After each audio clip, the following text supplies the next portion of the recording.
poner en valor el trabajo de los cooperativistas y de alguna forma unirnos en lo básico, producir alimentos de calidad que lleguen al mercado y que seamos con unas ideas muy claras, defender el socio. Hablar de la economía, una cosa es los números y otra cosa es la economía real. Estamos defendiendo 50.000 familias en Aragón que viven del sistema cooperativo. La electricidad el coste de producción nos ha elevado mucho y sin embargo ahora que se está hablando de que nuestros productos valen dinero, pero valen lo que tenían que valer hace 40 años. Lo que nadie sabe es lo que nos va a pasar con nuestros costes de producción, porque esos sí que están elevados e incluso algunas materias primas que necesitamos van a ser difíciles de conseguir.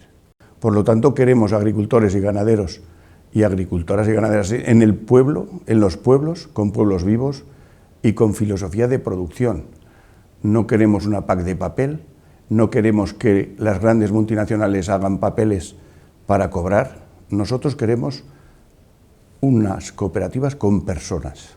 El consumidor debe acostumbrarse a pagar los productos de la tierra más caros porque realmente tenemos un coste social y eso no vale el más barato. Hay que ser consumidores inteligentes pero consumidores responsables si queremos apoyar nuestra tierra. La fruta se exporta a toda Europa y bueno, incluso el alfalfa a Emiratos Árabes se exporta bastante, pero sobre todo y el vino pues va a todo el mundo.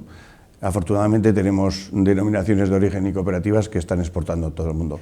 Son un poco los productos que más se exportan, incluso el Ternasco de Aragón.